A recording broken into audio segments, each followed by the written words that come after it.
Previously on, did I get what I paid for? The chains! The chains I made in life! You'll be visited by three ghosts to help you change your ways. And the next movie up is Flintstone's Christmas Carol. Ugh. Also known as Big Business 1929. Who knows what evil lurks in the heart of internet critics? Let me guess. You're here to show me my past and make me love Christmas. That's not what I'm here for. The year was 1983. Like many kids your age, you had a mild iron deficiency. Well, So your parents thought you vitamin, so you would be We're gonna review the one next movie. of the 10 million And strong speaking of and the past, growing. that would be The Flintstones Christmas Carol. Also known as Eight Crazy Nights. Come forth and know me better, man.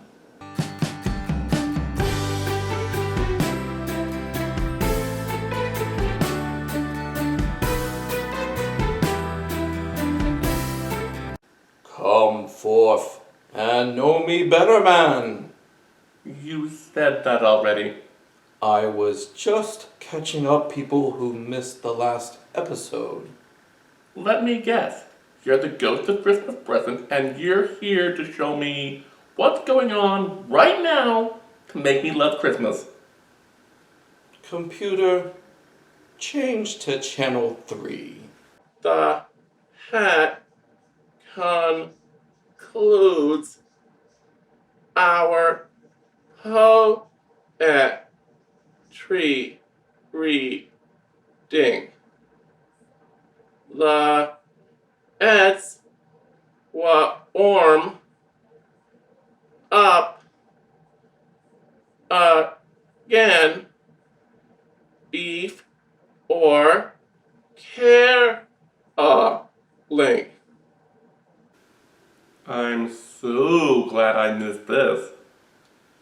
He can't see or hear you. No, Sherlock. I've seen this movie, and you, sir, are no Carol Kane. Well, if seeing Torgo in dire straits doesn't ease the situation, how about Matt? Matt? What's wrong with Matt? Come on, boy, do your thing so I can go inside and go get some Sprite cranberry. I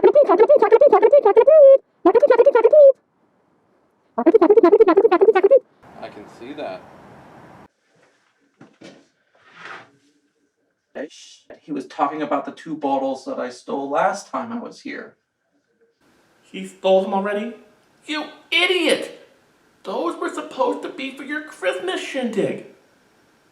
Now what am I supposed to bring? You could always bring What? Cocoa Krispies treats? I make mine with Cocoa Pebbles. There's less air in that cereal, so you get more chocolate. Interesting.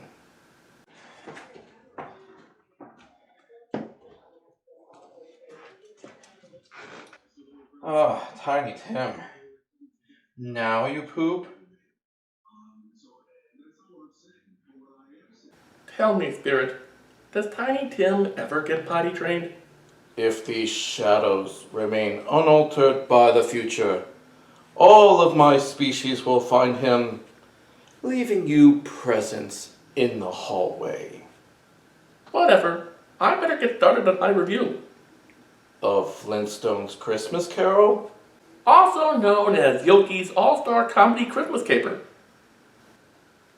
Our story begins with a bunch of clips with Big Draw McGraw, Augie Doggy and Doggy Daddy, Snagglepuss, and most of the other Hanna-Barbera regulars.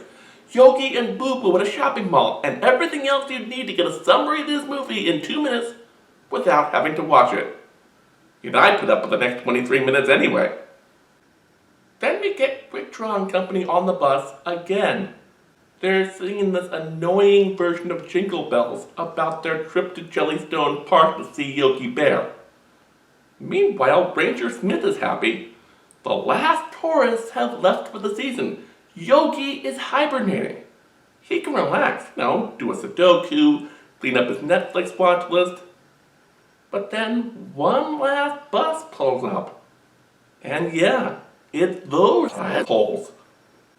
When Ranger Smith tells them that Yogi is asleep, Hulky Wolf says, "Wake him up or I'll call my buddy the Secretary of the Interior." With one phone call, Smith could find himself on the unemployment line. While Smith goes to call Yogi, Hulky gives him a side, making us wonder if he was bluffing about the whole thing. Through Yogi's answering machine, we find out he's not hibernating. He went to the big city. Either there was some sort of miscommunication or Huckleberry Hounding Company came all this way uninvited, which is the sort of behavior reserved for Peppermint Patty and Marcy on Thanksgiving. Ranger Smith calls the cops in the big city and warns them that 2 bears are on the loose, so the gang decide to head to the big city before Ranger Smith and the cops can find them. Meanwhile, Yogi and Boo Boo are stashed in the cargo hold of the last bus to leave the park. Yogi is looting people's baggage for food. He says, "This is the life." Boo Boo is as wise-ass as ever and reminds him of all their previous failures. Thanks to Ranger Smith, animal control officers are waiting for them. They chase Yogi and Boo Boo across the parking lot of the bus depot and into a nearby shopping mall. This was 1982, so a lot of people were there. Yogi and Boo Boo can get lost in the crowd. Meanwhile, this super rich guy drops his 8-year-old daughter off at a department store to pick out her own presents on Christmas Eve. Of course, she wants him to come along with her to pick them out, but he's too busy organizing a hostile takeover of Pillsbury or something. Yogi is in the toy department. He comes across a toy laser gun, which wasn't all that uncommon back then. Do you know what was rare? One that fires actual lasers. Well, not actual lasers, we had that. It was called laser tag, and it was awesome. I mean Type 3 phaser rifles that vaporize stuff. Wait, is this a covert NRA propaganda cartoon? This tips off security that they're there, so Yogi and Boo Boo have to hide. In spite of the fact that you'd think a shopping mall would have well-trained Santas this late in the season, they meant to sneak into R. Lee Ermey's Santa boot camp. "Show me your Santa face, soldier!" They start marching with the other Santas. Judy asks for help. The shopping mall St. Nick's keep on going, but Yogi stops. Boo Boo says they'd better get a move on if they want to meet up with Quickdraw and Company. Judy says there's only one thing she wants this year: a father who wants to spend time with her on Christmas. Yogi says there's not much he can do about that, but he's always willing to make someone's Christmas day a little brighter. Besides, all this talk about fathers makes him think she's an orphan. The rich guy comes back looking for his daughter. He can't find her. He says he's much too busy to conduct the search himself. Every second spent searching for Judy is another second not spent on hookers and blow. Serving his stockholders. Well, I guess he could be paying for the hookers with bearer bonds. A few minutes later, a security guard finds Judy. She's walking with this hairy Santa. So he issues an Amber Alert. Yogi steals the snowmobile and they Blues Brother it through the mall. I give Yogi some credit. Watching him steal the snowmobile is a little bit more entertaining than watching Adam Sandler do it. Ranger Smith is walking around town. He walks by an appliance store that has his TV shown to the local news. All plot-relevant news, all the time. He learns all about Yogi's hijinks and the missing girl. He's pretty sure it's all some sort of mix-up, but he can't be 100% sure. Yogi's friends come driving along looking for Yogi. Super Snooper comes to the brilliant deduction that Yogi is a bear. His instincts would take him to the city park. This weird couple is walking along with a basket of food. The husband says all his life he's wanted a winter picnic in the park. His wife thinks it's crazy. Yogi talks them out of it. He says, "I'll take the picnic basket," and that if he enjoys it, they'll know it's safe for next year. Yogi, Boo Boo, and Judy have a nice dinner. Yogi realizes she's not an orphan. He confesses he's not the real Santa. She's not stupid. She already knew that. But he'll always be her Santa. Yogi says she's gotta go home. But she won't tell him where she lives. Besides, she doesn't want to go home. Yogi and Boo Boo have a conference in a phone booth. Since they know her name is Judy Jones, they decide to look it up in the phone book. There can't be that many Jones families, but it turns out there are hundreds. When they start to think that finding the right one could take forever, the gang shows up. They split up the list and begin the search. Yogi takes a few more pages because given the area of town he has to go to, he might be able to find more help. Snagglepuss finishes up his list pretty quick when he comes across, "You've got to be fucking kidding me. Fred and Barney? They are from the Stone Age. Apart from telling my own joke about how the whole idea of mixing the Flintstones and Christmas together is absolutely absurd and makes no fucking sense, this scene just goes with it. Fred and Barney are collecting for the Order of Water Buffalo Children's Charity. Snagglepuss says he'd love to help, but he's strapped for cash. Fred says no problem, just ask the old woman standing behind him for a donation.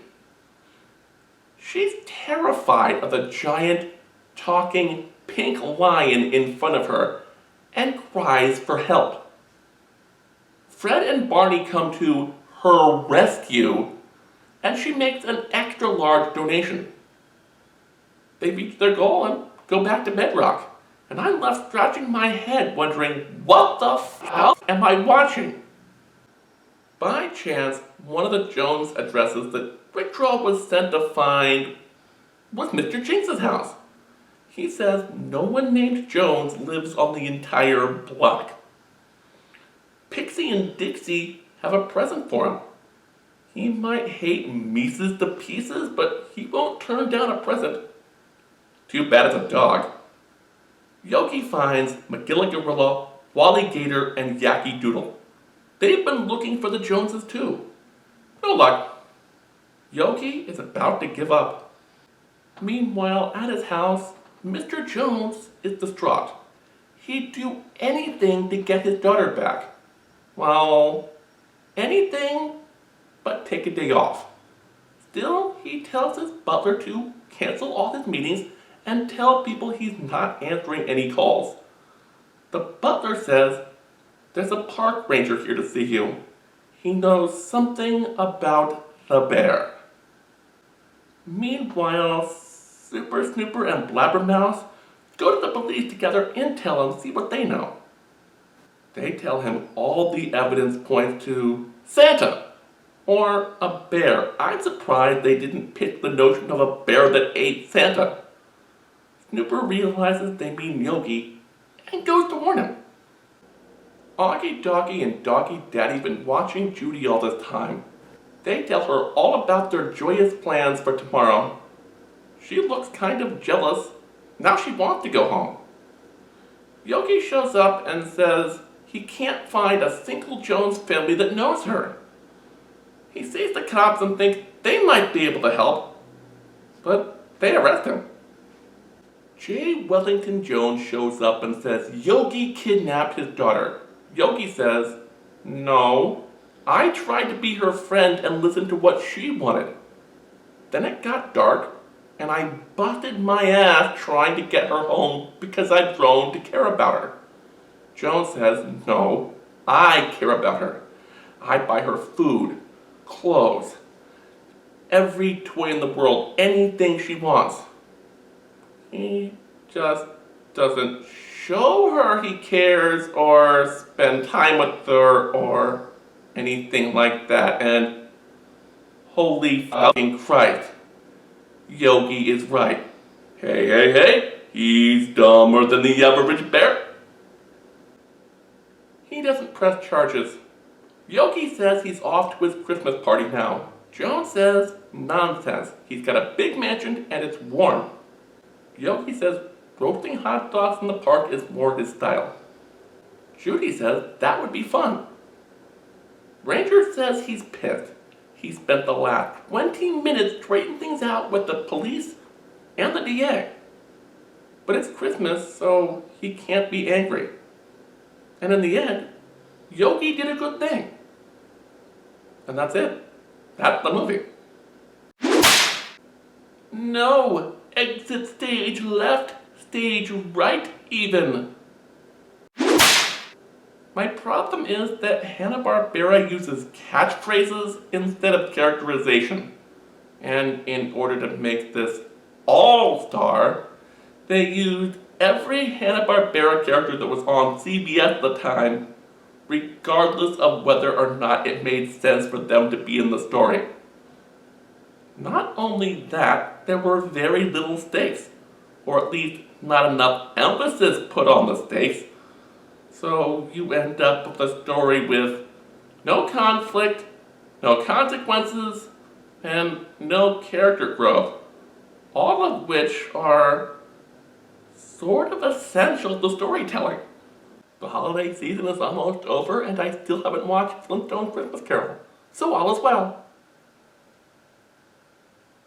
Let me guess, Ghost of Christmas Future? Let's get this over with. If you like this video, ring the bell and subscribe. And go to